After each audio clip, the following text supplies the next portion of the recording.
Let's have a look at Customer Relationship Management, commonly known as CRM, which is just a way of tracking, listing and interrogating contacts primarily with customers. Let's click on CRM and let's assume that I've just made contact with Julie Keys. So we'll make that an initial call. We can say that we called her about product A, and that we could say at the moment the interest is low. I can make a note to say call again, and I can put a note to call her, let's say, in 2 days' time.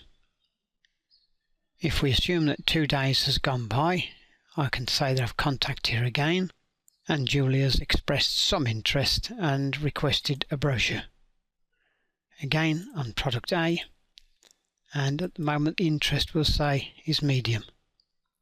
I'll make a note to call her again in 3 days' time, and again in 3 days' time I'll call her again, and this time she's asked me to send a quotation about product A, and the interest is now high. Again, we'd make a note to call in 3 days, assuming that that's 3 days has gone by. We'll say that she's accepted our quotation, placed an order, and is now a customer for product A, and order taken. But with some imagination, this system can be made to achieve a number of goals. Let's go to another customer. And let's say this time that Mr. Paul Jones of Ward Turner actually contacted. And he contacted us via Yellow Pages, and that he was inquiring about Service B. We can still say that we've sent out a brochure about Service B, and that the interest is medium. So before I show you where all this information is being collated, you may have noticed that next to the action there are actually CTBN numbers, and that just stands for contribution. You'll understand what they are for on the next form. Let's open CRM activity. Okay, so now you can see where all this information is going. At the moment I'm just looking at telephone calls made this week. I could look at last week. I could look at all of the contacts between these 2 dates.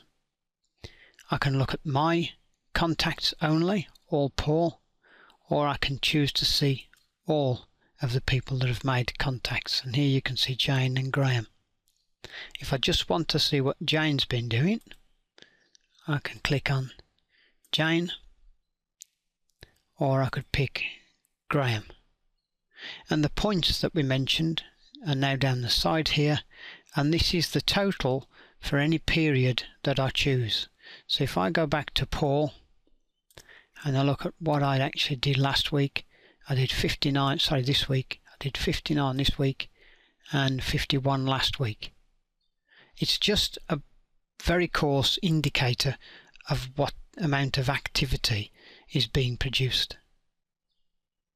I can now filter these records with the same lists that were selected originally. Let's see how many we've had from the web. None. Has anybody had any? Yep, we've had one. That was to me. Web inquiry about product A. I could also see what inquiries we've had through Yellow Pages, and I can see we've had 2 from Yellow Pages, one for product A and one for Service B. Let's remove that filter for a second, and we're putting something more general. Let's have a look how many calls were made about product A and what was the level of high interest,